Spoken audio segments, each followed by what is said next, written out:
because of obviously, okay, because of obviously the set of circumstances and a fast-changing narrative, it's not been feasible to get a government speaker here today.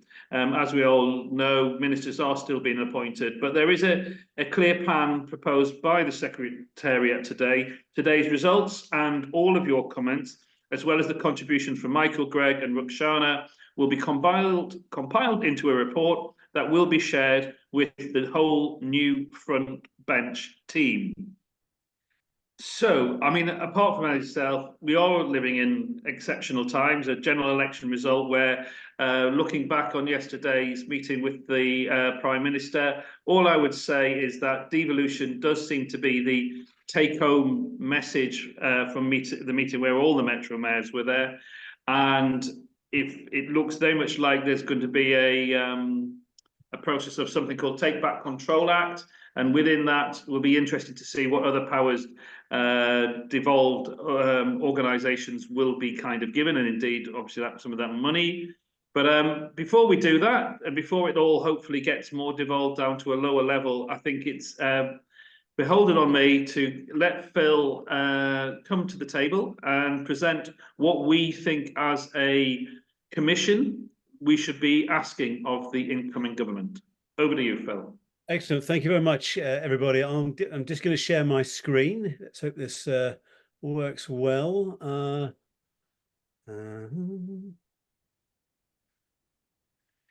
Need to move that out of the way.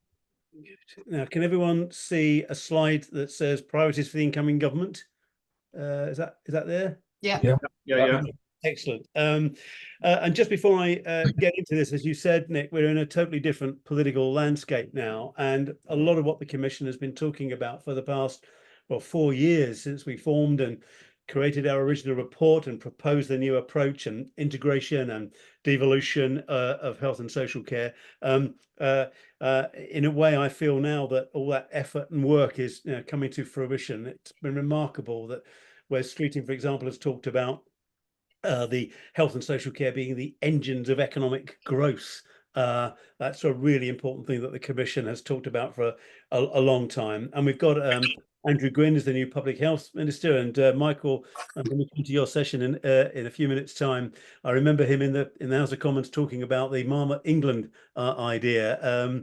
So we've got a minister in that department who's very, very aware and clear about the approach. So I do think that we are in, as you say, interesting, but I think great times for opportunity. So where do we get to with the survey and what people said?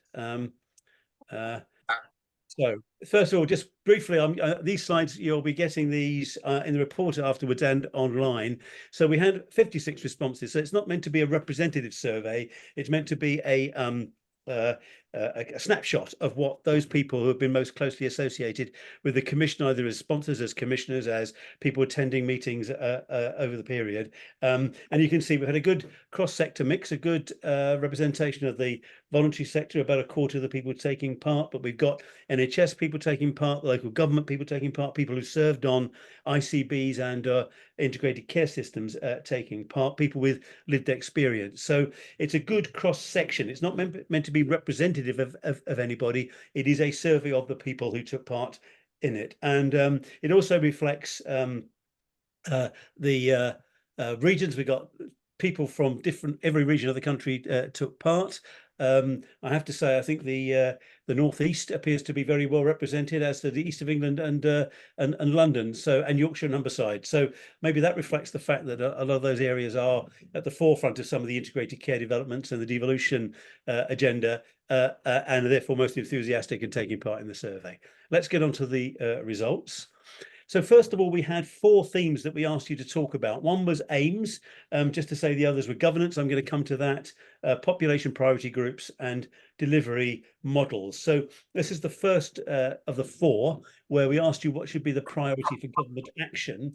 And we gave you 5 topics to choose from, all of which the Commission, as a Health Devolution Commission, has written about, has lobbied about. These are 5 things that I think are all essential aims of ICSs and reflect the 4 big aims. And you can see from that response that the overwhelmingly, reducing health inequalities came out as being the sort of the top priority. If government is going to support ICSs to do anything, it should be about helping achieve that core goal of reducing health inequalities. But not just that, it was quite interesting that close behind, as it were, relatively equally of priorities, were improving population health.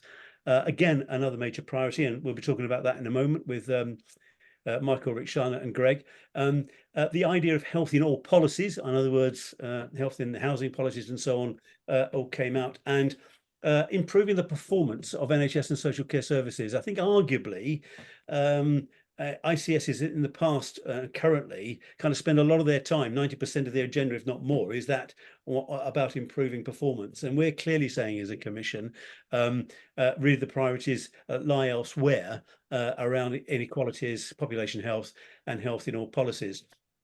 And just to point out, quite interestingly, on this one, that fifth, as it were, essential though it is, but it came fifth in the discussion, in the survey, the economic benefit of health and social, the impact that the system has on the local economy, didn't come out high at all. I'm just reflecting that Wes Streeting, as the Secretary of State, has said, no, actually, health and social care is the engine room for economic growth at a local level. And maybe there's something there for integrated care systems to think about, for us to think about, although we know it's got to be in there. Maybe he's signaling that's a kind of a big priority for him, paying people better in the social care system, employing local people and all the local economic benefits that brings. I know Michael Wood's on the call and knows more about that than any person, I think, in the country. So I think that's a great opportunity. The second area that we looked at, if I can move this on, was governance. Now, we gave 5 options here about what issues, what their priorities should be, and a clear sort of front runner is that ICSs and the government should support ICSs, giving a strong voice for those who draw on health services and social care support. And I think that that direction of travel is clearly something that social care is very familiar with, because that's what social care does. It works in partnership with people and the voice, but it's something that the NHS is getting to grips with and doing more of. And I think very clearly from the survey, all of you think that no, that needs to be really a much more focus on that by integrated care systems in how the boards work and in the commissioning arrangements and how things are done. But then the meaningful partnerships with the voluntary, community, faith and social enterprise sector came out as very high, as you can see. Now, that might be because a quarter of the people filling in the survey said that, but actually I think there was support for that, of meaningful partnerships with the voluntary sector, not just from voluntary sector people that responded. And then genuine power sharing. This is something that commissioners talked a lot about between the NHS and local government, a feeling the ICS boards are dominated by the NHS and in turn they're dominated by the acutes, that there needs to be genuine power sharing between the NHS and local government in the ICSs, and what more government should be doing more to make that a reality rather than just words on the page. The third one was the priority population groups, and I was surprised at this, that across the board, wherever you were from, whoever you were, whether you were Age UK or Barnardo's, the obvious kind of people that are thinking about population groups, children and young people came out as clearly the priority. But coming, as it were, joint second in terms of the priorities, people with mental health needs, learning disabilities and autism, and minority ethnic groups and others experiencing health inequalities. And I was reflecting, and I'm interested to hear what people say about that. It feels to me as though the reason why children may have come out on top is because not only do children and young people should get the best health and care that we can give them, and there needs to be ICSs need to pay more attention to what exactly all that means. And I know that Barnardo's and others have done huge amounts to show the way on that, but also as a prevention strategy, if we want to prevent adults getting having illness and health problems when they're adults, then get them being healthy and fit and well and having good diets and good behaviours when they're children and young people is a critical way of arriving at an adult. So it's a double win, as it were, for children and young people being a priority. We focused a lot, as the Commission members will know, on the importance of those that often get overlooked, the lack of parity with people with mental health needs and physical health needs, and people with learning disabilities and autism, and they need to drive that agenda hard through ICSs. And of course, if health inequality is important as an aim, then obviously as a priority group, those experiencing those health inequalities, particularly minority ethnic groups, are an important priority. So, and perhaps older people with frailty didn't come out, and that may reflect the membership of the Commission, but it may also reflect what people's worries are about who's not getting the attention they should be getting, and unpaid carers and volunteers as well. And lastly, we had a section on priorities in terms of delivery models. We gave 5 choices here, and there, shifting resources towards community primary care, prevention, early intervention came out as a way the top thing that needs to happen. And again, only yesterday, I think, Wes Streeting, as Secretary of State, made that very clear that was one of his top priorities, which is great. We're playing into an agenda which is very much the government. And hopefully, and one would like to think that the work we've been doing over the past 4 years might have helped that position to be adopted. And then the 2 that came next were place-based partnerships, and we've talked a lot about, we've focused on those and what they look like, and the neighbourhood networks, primary care networks, and then the workforce as being critical. And of course, the fair pay agreement for care workers will be a key part of that, as well as the work that Wes is doing to try to resolve workforce issues inside the NHS. So all of the details of this will be available for people to look at their leisure, as it were, later. Just a couple of points I've pulled together on this slide, people can see it, all the priorities 1 to 5 as they came out for each of the aims. So it's quite just a way of capturing all of that in one slide. That the first priority for aims, governance, priorities and delivery models are there on the left. And just looking at that what the government needs to help ICSs reduce health inequalities, give a strong voice for those who draw on health services, focus on priority groups of children and young people, and get resources back out into the community. That kind of feels right to me, as it were, as the sort of thing that the Commission, would say as being the important things, along with the second priorities about improving population health, working in partnerships with the voluntary sector, people with mental health needs, and place-based partnerships, and people with learning disabilities. So lastly, everyone was asked to suggest actions over and above the sort of, as it were, the scoring system for the priorities. And I just thought some of the standout items that relate to what I've just been saying. The idea of creating financial incentives for ICSs to focus on reducing health inequalities and improving population health, and of shifting resources, how to make that happen. People have, we had over 70 suggestions of action, and some of them are in this space. Whether ICSs should be mandated to directly involve people with lived experience in service specification and delivery to make sure it actually happens. Much greater expectation on ICSs to recognise, reward the value of the voluntary sector, identify the priority groups and identify best practice and make it happen. And a very big message to government: don't reorganise.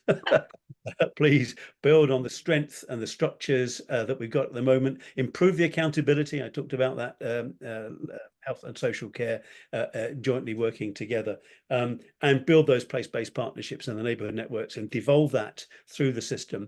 That came out. In the report that will follow, there will be all 70 of the ideas and suggestions, and the 25 best practice examples will all be in the report. I wouldn't put those on the screen now.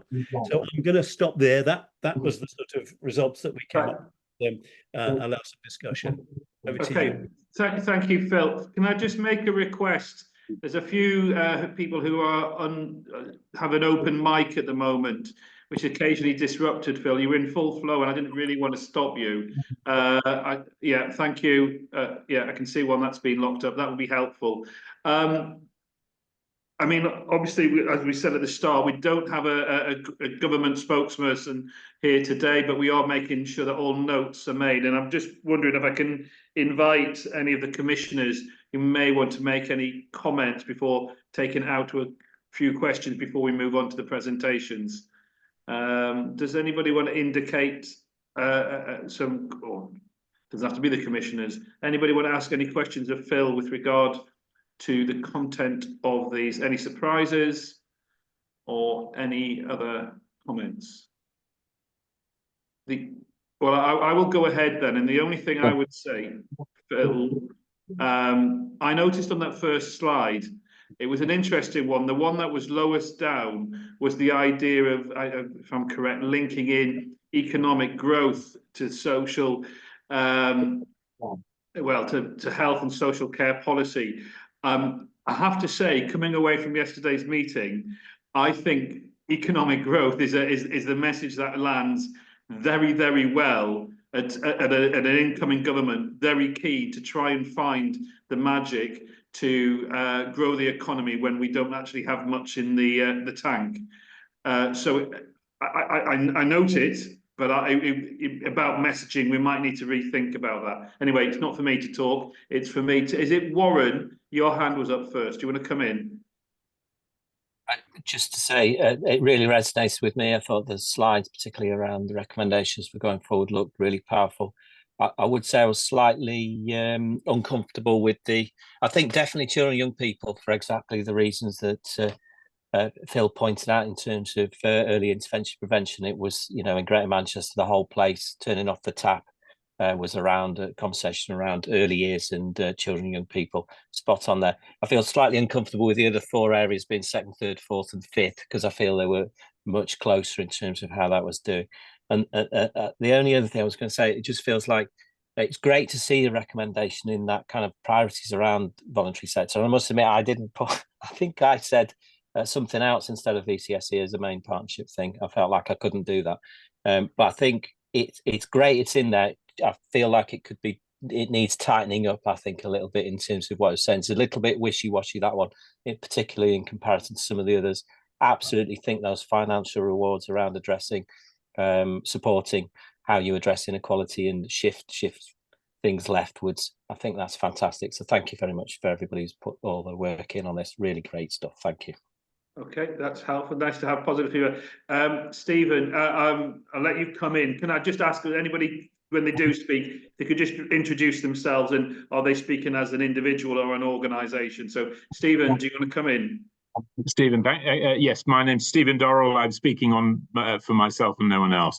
But I will try to make an argument, because I was very struck, actually, in these slides, that the point that Wes Streeting makes about the importance of the health service as an economic, the health and care sector more broadly, actually, not just the NHS, as a contributor to economic growth.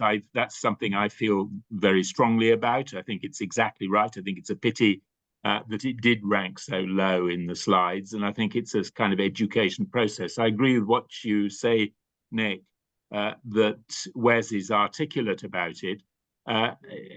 I think there's a danger in the way he presents it, actually, and I say this in a supportive way.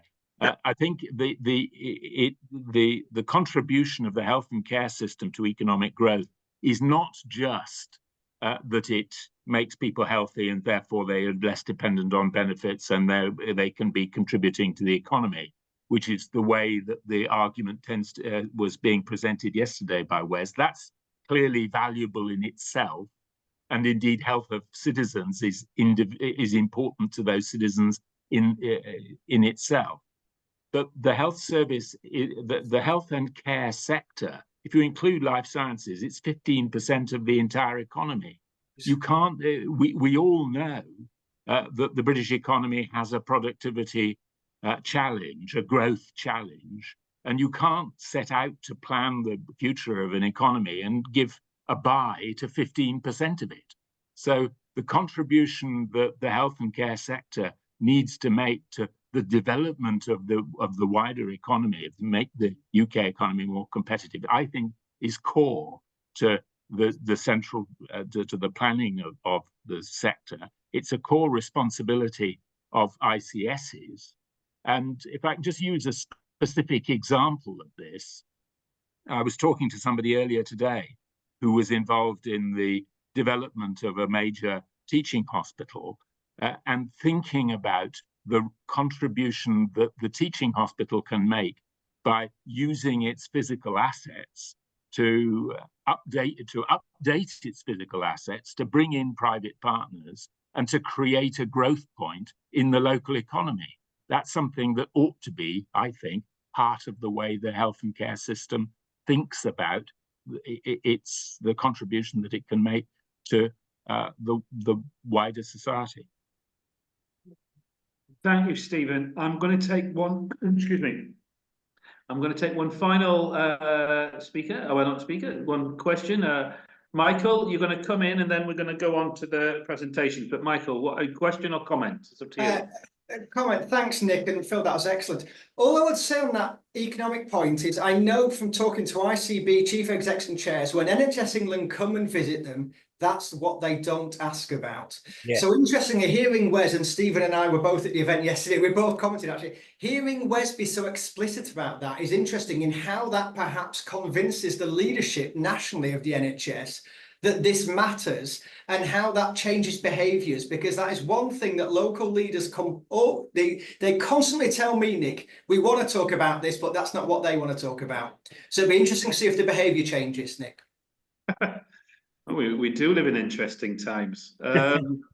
Nick, can I come back on a couple of points? Yeah, Phil, absolutely. Do you want to wrap it up and then we'll hand over? Yeah, that's great. Well, listen, well, thank you very much, everybody. I thought it was the survey, however limited it was in number, really was very revealing and very insightful about where the commission and the priorities do lie. So thank you very much indeed, everyone, for taking part and for the 70-odd suggestions and the examples of best practice, which I haven't shown you today, but will be in the report. And I do think that Michael's point that, and I think Naomi has made this point, because it's not a measuring thing. There's not a measure, there's not a target for the impact of the health and social care system on local economic growth. It doesn't get on the board agenda for the ICB. It doesn't become a thing that we're being accountable for. And without wishing to, we don't want new national targets of that kind, but we do want the ICBs to focus on this. And I think Wes is giving a very big signal that that's exactly what they're going to be expected to do. So I will reflect that in the write-up of today's discussion and the survey that we've done. I suppose, lastly, I do think there is a case for the anchor organisation concept, which has been talked about in terms of hospitals, acute hospitals, large £300 million, whatever hospitals, but the idea of anchor organisations that Wes also referred to in his speech, and the role that ICBs can do to reflect the importance they play as anchor organisations in communities, economically and social development and community development is a really important point. So I will make sure that I reflect this in the final report and the submission we make to government as a result of today's discussion. So again, thanks everyone for your contributions. Okay, thank you, Phil. Thank you for the presentation. Thank you for the hard work that goes on in the background to get this actually to the position where you can be actually brought to the commission. On that note, as a co-chair, it is beholden on me to now co-chair to somebody else. That's Imelda, who's going through the title of Joe Clare on this talk. So maybe you need to reintroduce yourself, Imelda. And on that, thank you, everybody. I'm going to hand over to my other co-chair. Thank you very much, Nick. Yes, I'm Imelda Redmond. I'm not Joe Clare. Apparently, if you pay the license fee, you get your name on there, and I can't get it off. So, so sorry about that. So thanks a lot for that, Phil and Steve. I think that report was really good. For me, just a quick reflection was how that really aligned, as you were saying, all the work over the last few years is really aligned. So that it makes me feel very optimistic about the future and that we're heading in the right direction. Now, I'm going to introduce our speakers. We have some really exceptional speakers today. And I think the timing of this is quite right as well. So our three speakers, we're only going to speak for about 10 minutes each. Forgive me, but I will interrupt you at 9 minutes to let you know that you're coming to the end. So our first speaker is Professor Michael Marmot, who's the director of the Institute of Health Equity, which I think who is known to everybody. We'll then have Greg Fell and then Rukshana Kapasi. I'll introduce those as we go. So if I could hand over to you, Michael, and we look forward to hearing from you. Thank you. I've been feeling that we have a moment, and I've been feeling this for a while, which sounds like a contradiction. How can you have a moment that lasts a while? But I have been feeling this for a while. It, of course, is reinforced by the election. And that the recognition of the importance of health inequalities, and I would add, of the social determinants of health, has just grown and grown. As one instance, I was at the G20 health meeting in Brazil last month, and they have a whole session leading up to the health ministers' G20 meeting, which will be in Brazil in October. And they've got a joint finance health task force. And health equity is right at the heart of it. There we are in this international global forum. They're talking about health equity and social determinants of health. And it relates to the last discussion about the health and care system as a driver of economic growth. I've been involved in discussions for decades with economists as which way the causal direction goes. Does it run from economic and social conditions to health, or does it run from health to the economy? And I've been public health on the side, improve society and you'll get better health. And the other argument is improve health and you'll get economic growth. Well, they're obviously both right. And what was interesting about this task force in Brazil that I was giving the opening address at is that they're not in conflict. Because if you want to improve health in order to get economic growth, you've got to take action on the social drivers of ill health, which are exactly the things that will lead to improved productivity. If you've got a more educated workforce, people not in prison, better investment in business and the like, you'll get improved health and you'll get economic growth. So we've got a common agenda here. And it doesn't mean focus solely on the healthcare system to get better health. Focus on improving society to get better health. So this feeling that we have a moment was reinforced by your survey. You gave people 5 options, and number 1 was health inequalities. That's a sea change. That was not true. I mean, I was a trustee of one of the health charities, one of the big ones, and they surveyed their members about the priorities for the future. I made the case that health inequalities in heart disease should be number 1, and it didn't make the top 5. Now, that was a while ago. And now you survey people and it makes number 1 of the top 5. That is a sea change. We do have a moment. Let me just rehearse for you for a brief moment the background of which this is happening.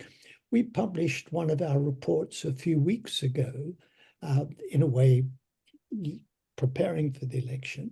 And as you know well, the central government's support to local government over the decade from 2010 went down by 59%. Local government was allowed to increase its revenue after 2015. So the net reduction was 34% over the decade. So we're asking local government and health and care services to make a difference to health when they've been attacked. Essentially, central government wanted to close down local government. I mean, how else do you interpret a 59% reduction. I'm not going to show slides, but I'm going to describe a slide. If you plot life expectancy for local authorities in 2010-12, and on the x-axis, and on the y-axis, the reduction in local government spending power over the subsequent decade, so up to 2020. The shorter the life expectancy in 2010-12, the bigger the reduction in local authority spending power over the subsequent decade. I talk about proportionate universalism. This is effort inversely proportionate to need. The shorter the life expectancy, the greater the need. The greater the need, the greater the reduction in spending power. Wow. Now, all that said, you know, there's a lot of question about what can you do without more money. And we all know that the government has boxed themselves in. They've said they're not going to raise any money from anywhere, not going to raise taxes, etc. But the 40 plus areas, Marmot areas that we've been working in, not one of them has said, go away, we've got no money, come back in a decade when the funding settlement's better. They've all said, we want to do the best we can right now with the funding settlements that we have. So it means we can do a lot with the money that we currently have. That's not to say that more money wouldn't be welcome. Of course it would be. But in fact, it'll be 50 Marmot areas by the end of the year. And we've just kicked off a 2-year program of work in Scotland on, forgive me, making Scotland a Marmot country with 3 areas in Scotland. Although if East Ayrshire is one of them, I will need an interpreter or get new hearing aids or something. But anyway, that's one of the challenges of working in Scotland. And as you said in the introduction, at our last meeting in January, when I was feeling a little embarrassed about all this marmotization of everything, and Andrew Gwynn said, no, this is real. The next Labour government will make England a Marmot country. Now, they didn't have that in their manifesto, but we are working with the metro mayors that I've been approached now. We've been working with Greater Manchester, Andy Burnham, for some time, been approached by the West Midlands, East Midlands, South Yorkshire, the North East Combined Authority, the Metro Mayor for Liverpool. We've been talking to Metro Mayors all around the country, and it'd be a sea change if the government came in behind what's happening here, if they were serious. I mean, when you asked me to the very first meeting of the Health Devolution Committee, I think, Stephen, you were in the chair, and I think I said I was agnostic on this issue. Sorry, Michael, just 1 moment, 1 minute left, if you don't mind. I said I wasn't evangelistic for it. I was agnostic on it. I've become converted that we need regional and local action that's supported by action from central government. But the fact that all of these mayors seem to be keen to developing their regions as Marmot regions, if we can get the government coming in behind us, when I said we've got a moment, I think we really have to make a real difference. Thank you. Thank you very much for that. And it's nice to think that we're having a moment, and also not just in England, but in Scotland, but also from your work across the world too. That's very encouraging. Our next speaker is Greg Fell. Greg has been the Director of Public Health at Sheffield since 2016, and is also the President of the Association of Public Health. So, Greg, we're delighted you're with us. Thanks, Imelda.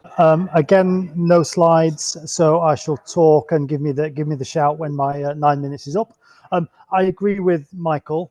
This is a moment or an opportunity, but it only turns into a win if we kick the ball through the goal, so to speak, to use the football analogy of the moment. So we need to do some collective work on that.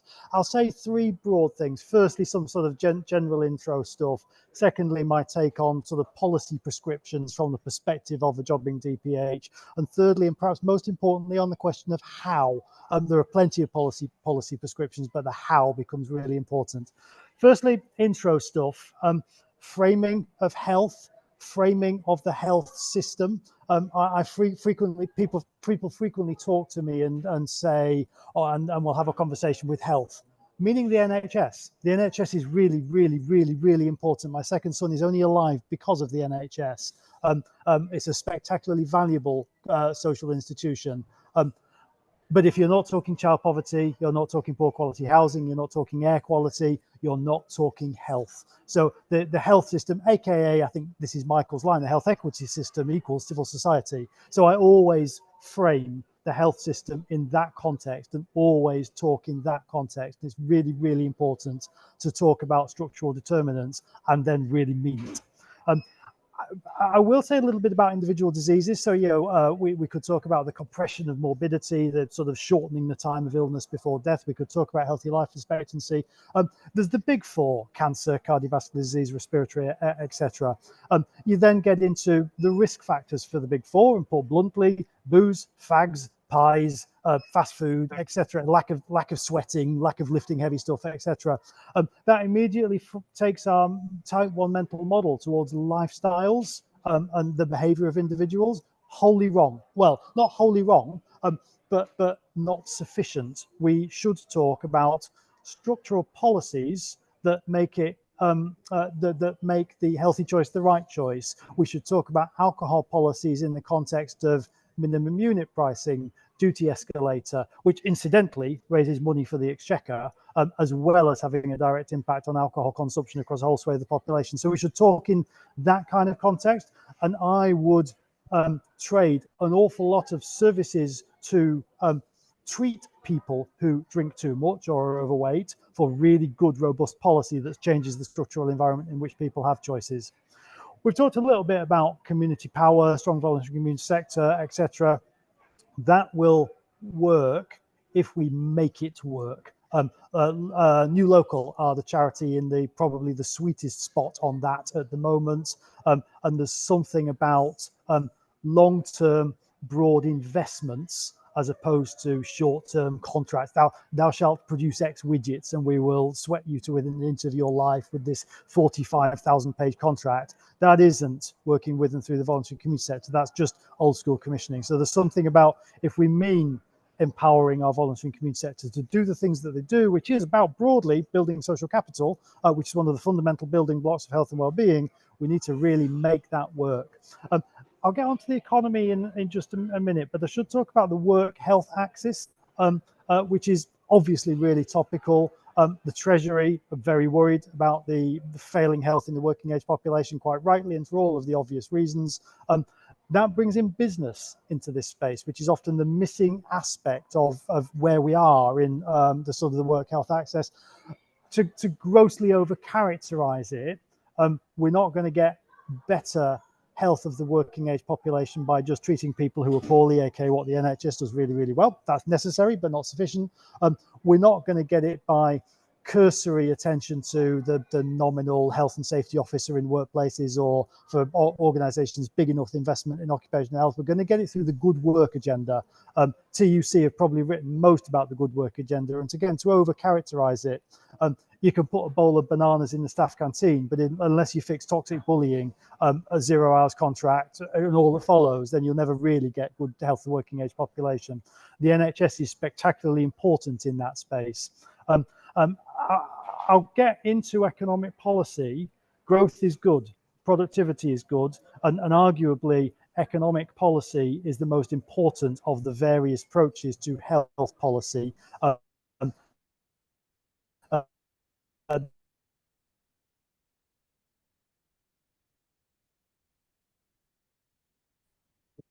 Hi, Greg, can you hear us? I think you're frozen. It was in It was in children's hospital. outpatients. Yeah, maybe he's been called in or something. It's Yes. really clear. The Labour Party, the Labour government are really Oh, clear. there we are. Continued growth of extractive isn't. Oh, Greg, I'm subject to Greg, NHS Wi-Fi. Sorry, I'll blame the NHS. if you could Yes. start back with your economic bit that you were beginning, Yes. because we lost you for a few seconds. I'll go off screen, see whether that improves my bandwidth. Okay, thank you. So economic strategy is really important for health strategy. Economic growth matters, but we need to get the how you do the distribution of the proceeds of growth, the artist formerly known as inclusive growth, and also as well as growing high impact sectors of the economy. That's where economic productivity, private sector wage growth really comes from. That kind of matters a lot, not my space, so I won't be armchair economist about it. The foundational economy also matters. People have already talked about the importance of the health and social care system as part of the economy. It's a pretty big part of the economy. Ditto, childcare really matters, and it's a really important economic investment, as well as structurally important for the health and well-being and life chances of future children, current children, future adults. So kind of getting that matters really, really right, and the NHS has a really important role in that, but as does the rest of civil society. Second bit of what I'd say would be policy prescriptions, and I'll be really short on this. We all want policy prescriptions for how to solve health inequalities. Professor Michael wrote them about a decade ago. It's called the Marmot report, about 242 recommendations in it. We've done okay for some of those. We've done not so well on some of the others. We've kind of held the gap, which is no mean feat given the decade that we've lived through. That didn't happen by magic. It's because lots of people worked damned hard to make the right things happen. We're beginning to lose that now, and that's deeply worrisome. But that's the policy prescription. That set of recommendations with those 6, now 8 building blocks. That's broadly the policy prescription. I'm very struck by the Covenant for Health stuff as well as a policy prescription. I think it's pretty good. So I don't usually go beyond that. I think we're not short on what the bucket list of policies should be. We know that. It's not really an evidence problem. It's an operating environment problem and a how to do it problem, which brings me on to step 3, the how we do what we do. Something about resource shift, particularly resource shift with a pro-equity lens. And I'll be quite brutal about this point, but for 40 years, the NHS has talked about the left shift, or the thing that we currently call the left shift. For 40 years, we've done the opposite. We've invested in hospitals, not in primary and community care and the stuff that's even upstream of that. That is as it is, and that isn't an anti-hospital point, but we basically haven't kept up with epidemiology. So we all want the left shift, but we've got to make it happen. That comes with choices. The consequences of doing that, I fully accept that, but there are consequences of not doing it as well. So we need to tread carefully there. Workforce is my second point on how. Cultural stuff, strength versus deficit model, the leadership approach to setting. I think we're losing you again, I'm afraid, Greg.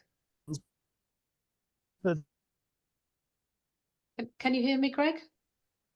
Then quite often getting out of the way and performance managing, whether it's the healthcare system, the education system, or any other system, to within an inch of its life. Hi, Greg. I'm really struggling now. I can't get. Yeah, Greg, I'm afraid we can't hear you. We've lost you. But we were. Hi, Greg. Tell me if I'm back. Can you hear me? No. I've frozen. You've frozen, and we can't hear you. We have just come to the end of your 10 minutes. I can hear you. I can hear you. You fine. can hear me. Great. Hear me. We're just coming to the end of your 10 minutes. You are freezing quite a bit, so we've lost a little bit of your last bit of your presentation. Could you, if it's clear now, do you want to just say, take a minute to say your final conclusions? If not, if you want to put it in the message box for us, we'll all be looking there. Okay. three thoughts by way of close, and I'll down so I'll circulate it. See, there is something of measuring and accountability. Who's accountable for health? And everyone then stares at the floor. And my last point is, the early talk from the new government is exceptionally encouraging. Devolution, the resurrection of the artist formerly known as Total Place. One of the deal breakers in that is we need to make sure we, or at least don't lose local government, because as Michael has said, that is AKA the determinants of health, and that's it is a deal breaker for most of those that work in my sector. I'll pause there, Imelda, just in case I lose you again. That was great. Thank you very much. I think we got the main thread of your presentation. So thank you very much for that in difficult circumstances. So our final speaker today is Rukshana Kapasi. Rukshana is Director of Health at Barnardo's and a non-exec director of Hertfordshire Community NHS. And I just think I'm really looking forward to hearing from you, Rukshana, because we have said that children and young people are a priority. Luckily, we also said, it's as though we know what we're talking about, we also said that public health and population health were important, and health equity. So so our lineup today really reflects that. So and I know in my ICB, children and young people is one of the core themes that we keep coming back to.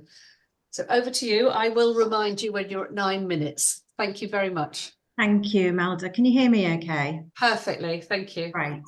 So the key themes and priorities in the survey results are not surprising at all, especially around children and young people being a priority group, because I think the statistics around the deteriorating health inequalities for children just seem to get worse. And my worry is that when I sit on my NHS board is that we're becoming a bit immune to them, and we mustn't lose sight of the fact that behind every statistic is a child, a young life that isn't having the childhood they need and they deserve. And I think increasingly in our Barnardo services, we're supporting families to deal with the root causes of inequalities. So, for example, last year, our family support workers supported a 5-year-old boy with a disability and his family who'd never been to nursery or school or had any immunisations, but knew exactly where to find the toys in the local A&E department because he'd visited 17 times over the last 12 months. And when we did a home assessment, we found extensive damp and mould in their home. So in terms of early intervention and prevention to tackle health inequalities, this is why the VCSE sector are really critical partners in integrated care systems, and the survey really brings this out clearly because they can be agile, work across the traditional primary care, community and acute boundaries, create trusting relationships that really, I think, begin to address some of the causes of health inequalities in very cost-effective ways. So one of the recommendations, Phil, you mentioned about having greater power and representation at that ICS level is absolutely vital. And I think, Phil, you also highlighted this, but it's really important because the evidence also tells us that prioritising the health and well-being of children and young people is absolutely key to maximising not only our future health outcomes, but also economic prospects in adulthood as well. And if we think about, the point in the survey that you highlighted, which is about improving performance and highlighting economic benefit much, much more, one of the key dilemmas that we're currently facing in our funding architecture is that groups like children are really hard to quantify and very easy to overlook. So, for example, most children's services are delivered in the community, but community paediatrics are not included in the referral to treatment statistics. So those needs are really easy to overlook in resource allocations. And many children's services are funded through block contracts, which can often mask quite a lot of need, such as increasing presentations of children with type 1 and type 2 diabetes, that really have deteriorating clinical outcomes and increasing numbers of much younger children with suicidal ideation and higher levels of anxiety. And a recent piece of work that the NHS Confederation actually did showed that for every £1 invested in primary and community care, we're seeing a saving of about £14. But it's really important, you know, to think about this strategic approach, and ICBs need to understand first and foremost, if they're going to develop a strategic approach, where the funding for babies, children and young people is located. Is it in primary care, public health, community, education, which holds all of the budget for SEND, and really consider their most important priorities to reduce health inequalities. And then I think it's really important that that informs a joint vision for shared outcomes across the system using a joint investment approach rather than a siloed budget approach. And, you know, for this sort of longer term outcomes-based vision, ICBs really do need to look beyond the short-termism of some of their one-year financial targets that they currently have and continue to seek to be ambitious and collaborative. And I think have and develop a whole system mindset in their behaviour so that they're constantly asking themselves questions like, is there any reason why we can't use underspends in elective recovery funds to clear community paediatric waiting list backlogs? Support from the centre is also really vital, and as part of the Children's Charities Coalition, Barnardo's is calling for the next government to create a cross-departmental national strategy for babies, children and young people, which is supported by an outcomes framework.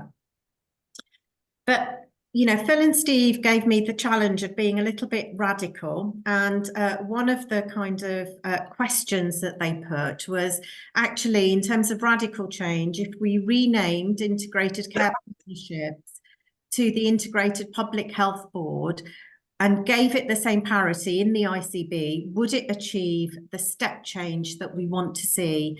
And I think it would only have the desired impact if we accompanied it by the power and resources required to make change happen.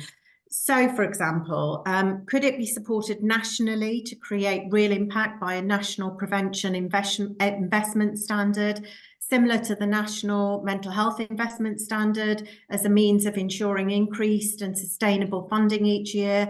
This would then ensure that prevention for funding in ICBs is ring-fenced, as it is for maternity and mental health. And we know that 40% of the NHS budget at the moment is spent on treating preventable diseases. Being able to also set public health outcome targets is really important.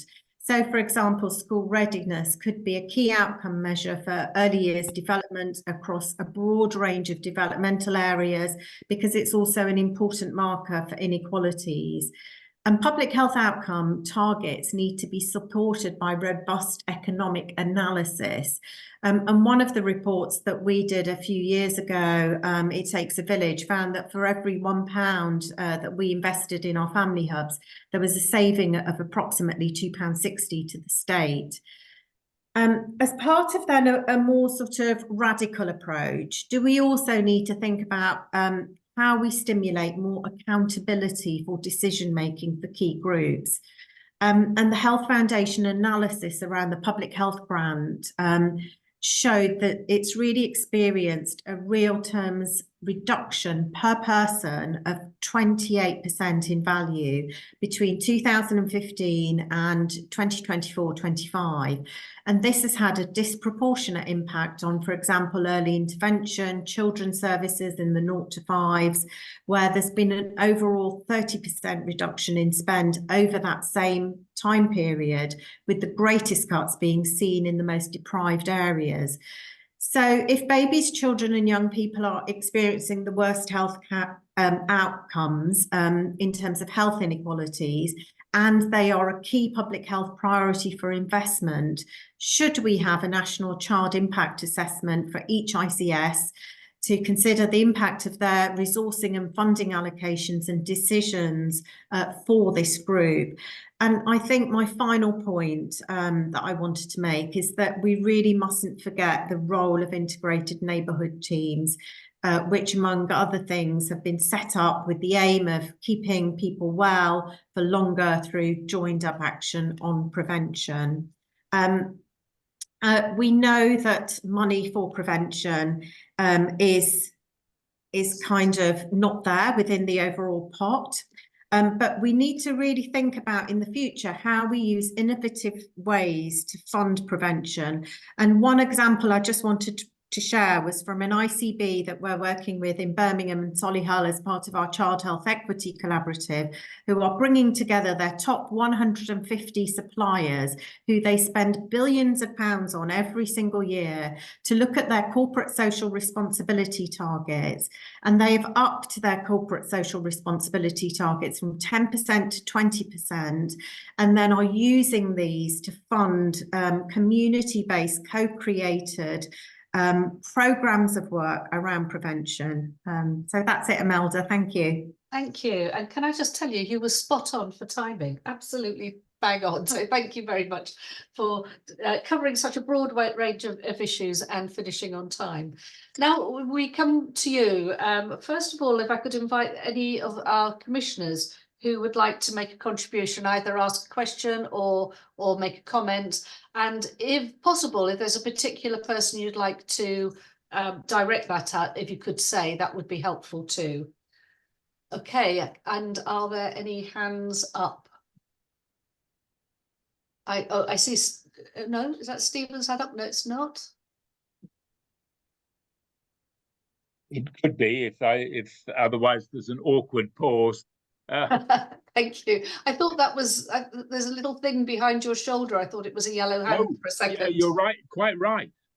I'm sorry. Yes, it is a hand up. So no, no, that's a danger signal. Anyway,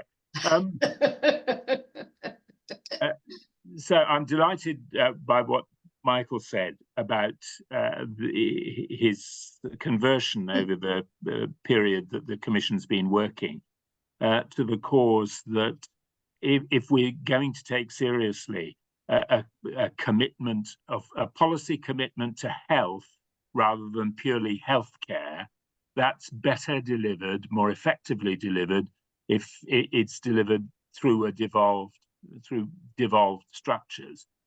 Partly for the point that's been made several times in this conversation, that if we're interested in health rather than purely healthcare, and that's not to understate the importance of healthcare, then clearly other parts of local government, other than purely the health and care system, have a key part to play in delivering health objectives. And part of this, it's a learning experience for the health and care system. It's also actually a learning experience for local government more generally, that local government needs to accept responsibility, not just for efficient public services in housing and libraries and so on, but also delivering health outcomes for the people who elect those local authorities. And this is something that I know Nick Johnson has followed up, and where Andy Burnham clearly takes very seriously. So the point I wanted to draw out is that devolution isn't something that's purely about better administration of public services.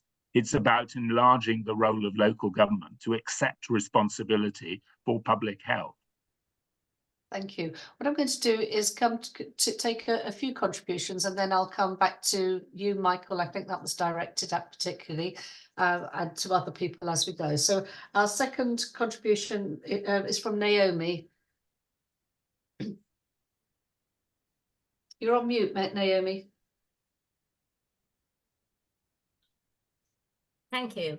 I did it like Stephen just to fill the gap, but I will make a couple of points. One is, I think that we have to stop thinking about a pot of money for prevention, early intervention.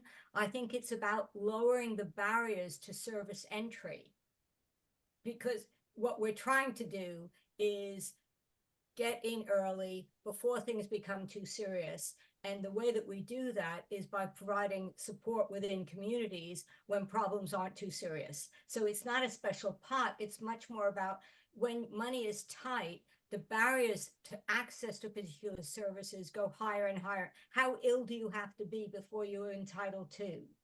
So I think that's, and that it's a life cycle approach.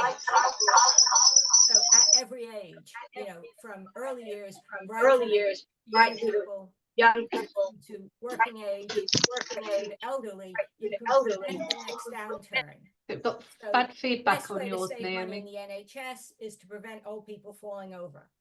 That's an early intervention, prevention process that saves cash in year. So that's first point. Second point is, in terms of what really matters in that we looked at when we looked at social exclusion, was housing and employment. You know, what people really need is a home and a job. And the quality of the housing affects health. The quality of the employment affects health. Excuse me, hold there for 1 second, Naomi. Could whoever has their microphone on, if they could please turn it off, because we could hear a lot of background noise. And Naomi, your voice is fairly quiet. If you wouldn't mind speaking. No one's ever told me that before. It's always the first time, hey? Right. Okay. Well, I'll be very quick because there's lots of people wanting to come in. Just on the housing and employment side, I remind people, Michael, because nobody seems to remember about the Whitehall study, which was the most seminal study that Michael did many years ago that established that the quality of employment, your agency, it affects your health. And it was just an incredible, I mean, I think people should go back and look at it, Michael, because I think that it is, if anything is your legacy, it is the Whitehall study, which led to everything else over all these decades. And the last point I want to say is about, I was delighted to see that children and young people were the highest priority. I would say you need a balance because it's a slow burn.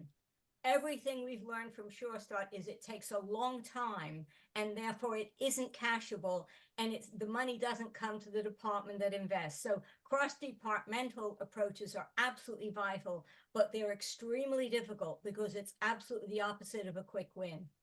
Yeah. Thank you. Yeah, that's a good point there. So I'm going to go to our speakers now, and then I will come back and we will have Jen, Beth and Jack and Joe. So if I could, I think, Michael, you were the one who was spoken to first. Yeah, you know, what I'd like to think, and I'm in praise of naivety, and it relates to Naomi's comment about the Whitehall study. I think we are trying to create the conditions for people to lead lives they have reason to value. That's what we're trying to do. That ought to be a cross-party priority, but it hasn't been. It's been completely neglected over the last 14 years. But for example, we're working with a Conservative-led local authority in Northumberland, and they're all signed up to this agenda. The fact that it's Conservative-led doesn't stop them signing up to this agenda. So we're trying to do something pretty fundamental here, to create the conditions for people to lead lives they have reason to value. That, thank you, Naomi, that is my conclusion from the Whitehall study. It relates to what Rukshana said, which is supported by Naomi's comment, because you don't get a short term. I mean, Rukshana, you said £2.50 for each pound spent. Over the longer term, it's more like £10 for each pound spent on early child, but it doesn't come within the cycle of what OBR looks at or what the Treasurer, the Chancellor looks at. It's a much longer term. And so we've got to say that we're really trying to do something fundamental. And Stephen's point that what I've learned from trying to work with these Marmot communities around the country is that local government, the voluntary and community sector, the health and care sector are much more in touch with the reality of people's lives. Now, it would help if government policy did not increase child poverty, did not mean a 2.5-fold increase in children living in a state of destitution. If central government policy was not doing such things, that would be helpful. But there's got to be local action, and we'd like the wind at our back from central government. Okay, thank you. We have more people to come in, so I'll bring in Jen, Bethan and Jack next in that order, and then we'll open it up to Rukshana and Greg too. So, sorry, Michael Wood was next in. I beg your pardon, Michael. Too many Michaels, Chair. There are lots of Michaels in the world, it's true. I just wanted to weave some fantastic discussions with Phil's really interesting response at the start from the survey. And I speak to some ICB leaders that they sort of, I guess they're still questioning quite how to use greater autonomy. What is it to use it for? What can they achieve? And I come back to the point where Rukshana ended on children and young people and where Phil started. I can't think of a better area, actually, quite frankly. It cuts into every ICB, ICS core purpose. We know it's got intrinsic economic value. We know it improves, the population health impact of that, spends money wisely.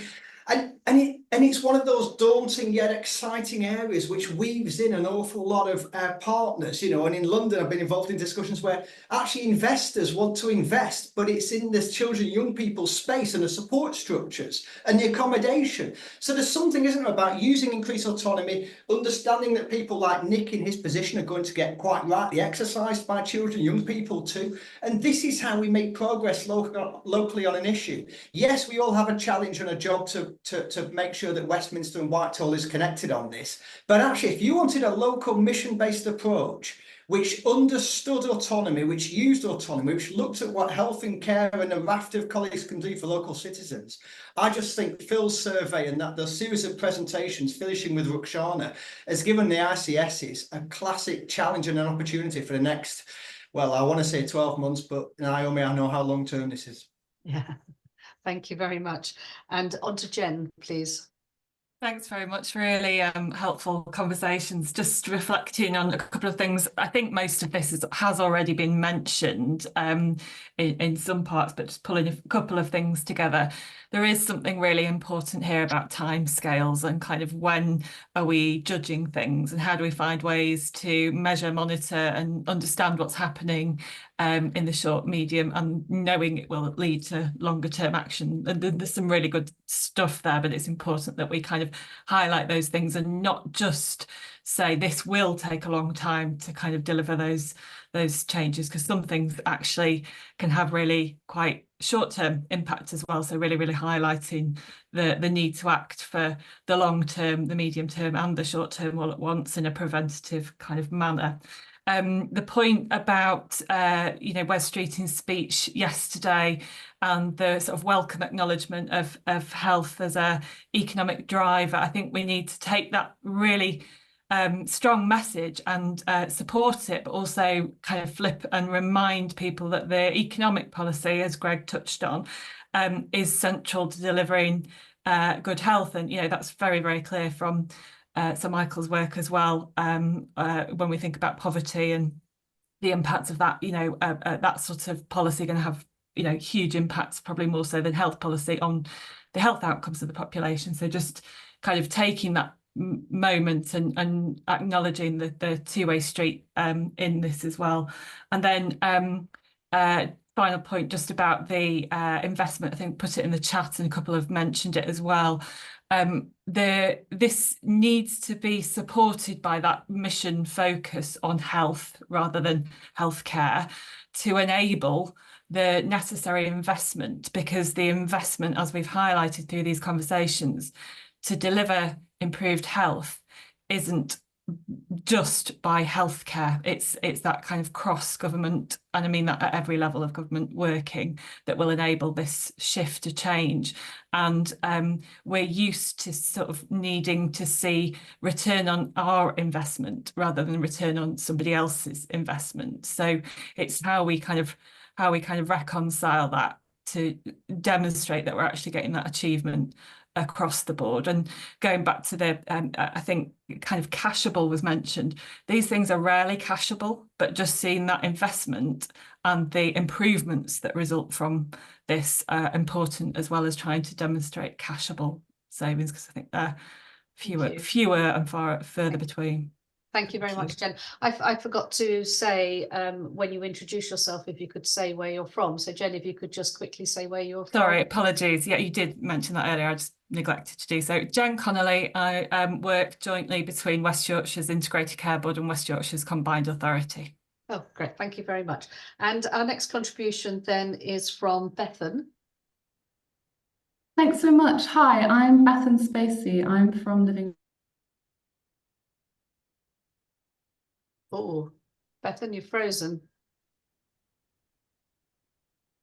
Hi, Bethan, you've frozen. I'm going to are you alive again? You froze on us. Oh no. Am I back? Okay. Yeah, you're back with us now if you'd like to continue.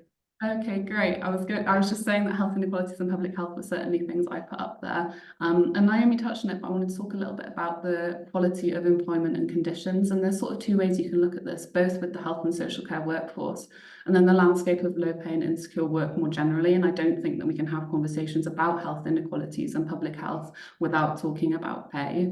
I mean, health and social care is one of the most poorly paid workforce. We've got 900,000 workers in the UK that are in both low paid and insecure work. When we're talking about health inequalities, we know it disproportionately impacts women and racialised workers, both which are in heavy prevalence in health and social care. We also know if you're not paid enough, it's harder to access health services in terms of paying to travel somewhere, the amount of time you've got working overtime because you're in precarious work. We know it hugely impacts the health of a workforce. Polling that we did with workers. Sorry, can you still hear me? Thank you. No, that's great. And I think many ICSs are really working towards being living wage employers, aren't they? So yeah. I'm going to move us on if that's okay, because we've got quite more hands up and we've got more on our agenda. So thank you very much for that, Beth. And if I could move on to Jack Newman, please. Thanks. Yeah, I'll try and be relatively brief. Jack Newman, University of Bristol. I work on the TRUDE project, which looks at public health and urban development. I'm also interested in English devolution. The question of accountability has come up quite a few times. I think this is crucial. Devolution, place-based policy making is really important for identifying who is accountable for public health outcomes. But at the minute, there are big questions over how accountability functions in combined authorities, local government, in terms of internal scrutiny, democratic accountability, central local relations. I think this is a really big issue. The NHS obviously has its own separate accountability model, and all of these are probably too centralised. So I think as health devolution develops, we need a much clearer place-based public health accountability framework, and this needs to be a strategy that's central to what we do rather than just a kind of file that's filed away somewhere. So yeah, just putting the question of accountability and all its dimensions as kind of at the centre of this debate. Thank you. Very helpful. I'm actually going to go to our next two people who've got their hands up before I come back to the panel. And so we go to Joe Hannett and then on to Peter Hay, please. Thank you. Yes, my name is Joe Hannett. I lead the Voluntary Sector Alliance across Lancashire and South Cumbria. But my day job is working with Lancashire Rural Community Council, one of 38 rural community councils across England. And just throughout this conversation, I've been really struck by how almost everything everybody said, some of the things that Bethan just said, all of those are exacerbated by rurality. And I think I would just be interested to see how that plays out with the new Labour government. And I really think it's something that, as a Health Devolution Commission, all of our service models tend to be predicated on urban environment. So I think it would be useful to just make that point. Everything is more difficult further away, less people, economies of scale, what have you. And just a quick point, if I may, I think the economic question in the survey, the way I answered that, it's interesting because so many times, I think I was a little too parochial with my thought process. So many times things have been said no to because they cannot prove a 3-to-1 return on investment or a cashable saving in year. And short of closing a hospital ward, I'm not sure how a cashable saving is achieved with block contracts. So I suppose it's something that resonates with me as well, is that economic question. I think I viewed it too parochially in my answer. So I would be quite willing to help with how that gets communicated, but and equally the point that Warren made earlier about the voluntary sector strengthening those partnerships. That's something that voluntary sector alliances across England, there are 42 of them, could also help the Commission with. Thank you. Thank you very much. And Peter? Hello, I'm Peter Hay. I'm primarily myself, although I chair Turning Point, do some LGA improvement work and other things to keep out of mischief. I just wanted to knock together a bit the economic growth point and demography. Not unlike many places, I'm currently doing some work in a place where in 10 years' time, 1 in 5 of the adult population is aged over 75. And we sat in the council's buildings with everyone saying, this is not a place where if you're over 75, you'd come to shop, spend your money, spend time. And we've got to, I think, I like Stephen's concept of local authorities really holding that space about outcomes, because somebody's got to reconcile in a society of no immigration or not substantial immigration, how the demography is going to work in 10 years' time, particularly at a time when we're accelerating housing, transport, etc., to really pull that together. So I think the economic growth sits very much with the kind of population health challenge. And I think that kind of needs something to kind of inject some pace into it, because I think Stephen's rightly put his finger on a space that people are very reluctant to occupy. Thank you. Thank you for that. So I'll go back to our 3 speakers, and if I start, weird echo then. If I start with you, Greg. Yeah, so lots to reflect on, thank you. And obviously I can't answer all of the specific questions, I'll be there for hours. Made me think about 5 things. One, I agree with the last contributor on the demography. We've kind of, we haven't necessarily ducked it, but it is a thing in the room, probably ought to take that one on way more head on. One of the urgent things we should also take head on is local government's going broke. As a sector, is going broke, it's just a matter of when, not how and how fast. There's no secrets on that. It's been well trod that I think it's LGA survey, a significant chunk of local governments will be issuing Section 114 notices in the next couple of years. That's the point at which commissioners come in, they will indiscriminately slash and burn. So we need to be really, really careful, but quite urgent about that one. Something about the organising system, I'll go back to what I said first off. Health system equals government and civil society. So for me, the organising system isn't necessarily the ICS unless we fundamentally rethink what ICSs are about, but they were set up to be tools of the NHS, NHS England, DHSE. So my organising system is local government, mayoral combined authorities, national government, not forgetting businesses, voluntary community sector in that which is critical, and we forget staff peril. The purpose of local government, it was set up on the back of the 1875 Public Health Act, slum housing, clean water, air quality, yada yada. Strangely enough, some of those things are current again. Investing in humans in the same way we invest in built capital with the same time horizons. What we invest in HS2 with a 50-year time horizon. Let's think about humans in the same business. You've got to get in some difficult issues with the Treasury and how they think about discounting, but sort of think in that time horizon. A public service reform approach to return on investments, and the acute bit. Yes, it's definitely the NHS. It's also the benefit system. It's also the criminal justice system. It's also the human misery of not fixing what's fixable. So we kind of need to think about acute in that context. And last thing, a few folk mentioned measuring and accountability. I can give you 250 metrics about health outcomes at the stroke of a pen. It's called the Public Health Outcomes Framework. We've got the right outcomes metric, but we probably need to sweat. Have we got the right building blocks? Yes, short term, medium term, long term. Are the right building blocks in place? To use my old boss's analogy, are the right planes in the air? Are the right planes on the on the runway ready to taxi to take off, rather than the what do we do on Smith Street in 3 years' time or 3 years before now? Kind of need to think about outcomes and accountability in that context, because health is a thing that's contributed to by 67 different service lines, all in different ways. And until we get to the answer of who's accountable for health of the population, we'll never get the right building blocks of how we measure some of that stuff. I'll pause. Yeah, thank you very much. So Yeah, thank you very much. So Rukshana.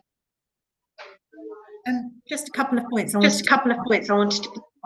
I'm getting a bit of an echo, but one of the key things at government level, in terms of the point that you just made, Greg, around who is accountable for health, is that there isn't that joined up approach between the Department of Health, the Department of Education and NHS England.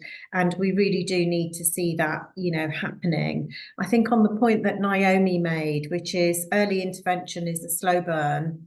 I think that it is, but I think, one of the most powerful pieces of evidence that we've had recently is around the Institute of Fiscal Studies, the work that they did on the Sure Start scheme that you set up, Naomi, that really showed that, children attending a Sure Start centre improved their GCSE grades and had a whole range of other outcomes that then has a direct impact on social mobility, their ability to get jobs, better homes, houses, etc. And we need to really start building on some of that evidence. And I think that in relation to outcomes, one of the real challenges that we've got at the moment is data and how we're collecting and not collecting data and the join up of data. And we've been arguing for quite some time that we actually do need a single child identifier that's allocated at birth, almost like an NHS number that works across education, works across health, works across social care, where you can really then begin to collate some of these outcomes on a long-term basis. Thank you very much. And Michael, do you have anything, concluding comments that you want to make that you haven't had a chance to? Almost always is the answer. And just a few comments quickly. Children and young people and older people, both important. So your point about demography, well taken. We started the conversation by quoting Wes Streeting of saying that the health and care system contributes to economy. I think later in the conversation, we're all pretty well signed up to the idea of the importance of early childhood, of health, of housing, of work, being paid properly for decent work, that all of these things are important. And so it's worth asking the question, why do you want economic growth? Well, I think that what we heard from the leadership, the Labour leadership, is the reason we want economic growth is in order to invest in public services, is in order to improve social conditions. Why do you want to do that?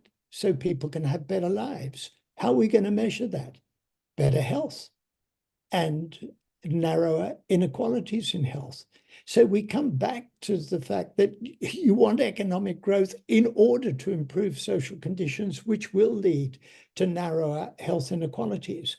And as we've all been saying, the way to improve health, if it does contribute to economic growth, is not just through the health and care system. So then the question is, how do we get this cross-sector action? And it was one of the questions that Steve Barwick, you, I think, posed to me at the beginning. I think this has to come from the Prime Minister. I think it has to come from the centre because it needs cross-government action. We all know how difficult it is. The whole silo mentality of government, it's everywhere. We know that. And in my experience, globally, where we've seen countries act, the leadership has come from the centre. So I think this needs to be driven by the Prime Minister to get cross-government action across all these important sectors. Very helpful. It's a very helpful comment. Thank you. I'm now going to go to Phil, and then after that, Nick, I will come back to you for a quick comment from you, and then we'll be finishing the session. So over to you, Phil. Imelda, thank you very much. And wow, that was an incredibly rich set of contributions and responses. So thank you very much, everybody. I got the minor job of trying to pull all that together and reflect it back in the report. So I'm looking forward to doing that. Let me just say a few things that I've picked out from that. We have a moment, and I think this is an absolutely critical point for the Commission itself. We've now turned a page, we're moving forward, and we have a moment to really take everything that the Commission has talked about for a number of years now and make it the mission of the government. And I'm hopeful that the Commission can continue to do this, because we're going to have to keep on promoting it. And by the way, Michael, the Marmot England is explicitly referenced in Labour's health mission, even if it's not in the manifesto. So I think we have something where we can hold the government account to a pledge that they've made.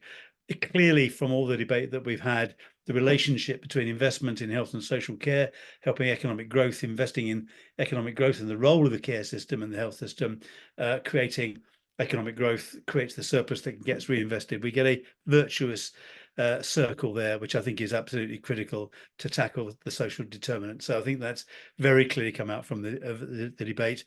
I'm currently working on trying to develop an economic model based on a theory of change rooted in those ideas, that links in particular the investment in social care workers' pay, improves social care services, which in turn creates productivity gains inside the NHS, which in turn creates economic return. And if we can actually create a robust economic model showing all of this in pounds, shillings and pence, I think that would be helpful.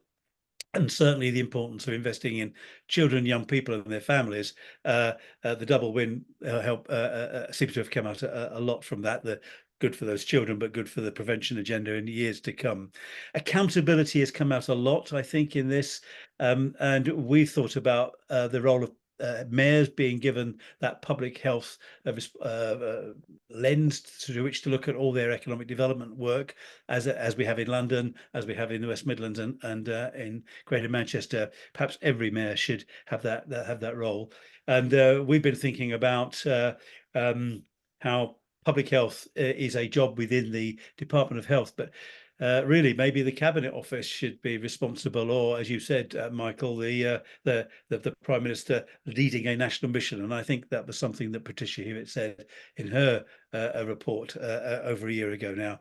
So I think we've got a really strong conclusion to this discussion, the survey, the contributions that we can put to government. And if we can arrange meetings and liaison, and hopefully in September, where we're covering public health again, Imelda, we'll be able to have the Minister with us to talk through some of these key conclusions and recommendations. Thank you very much, Phil. And just to remind everybody, our next meeting will be in person on the 10th of September, 3 to 5 in the House of Lords, and you'll get the details of that nearer the time. I'll just go to Nick quickly, Nick, for your final thoughts, your 1 minute reflection. You're on mute, Nick. My apologies.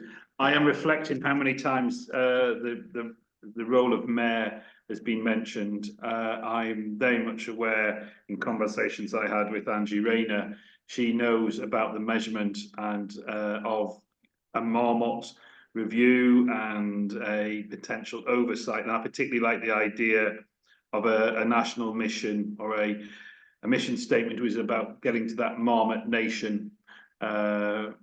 So I take that away, and I absolutely recognise. I mean, all the evidence, the hard work that's gone into it presented today. I think there's some really challenging questions there, but I think what is clear in the room is there's a virtual room is that we're all gathered here. We recognise the challenges. I go back to the point I made earlier on, which I think people have alluded to. I think bracing it as an economic mission may help with convincing people within the Treasury about how we can reconfigure our services, reconfigure public health. But I'm just glad to be here and glad to be part of the kind of direction of travel, which, to be fair, was set in motion long time ago by the great and the good here. But the Commission's work is, there is a moment in time here which we have to seize. Thank you. And if I could just say quickly a big thank you to Steve and Phil for all the work that's gone in behind the scenes to get this going, and to you for the quality of the discussion. Not everybody has had a chance to speak today, but I have to say the chat online has been very rich indeed. And so I'd just like to thank you all very much for your contribution.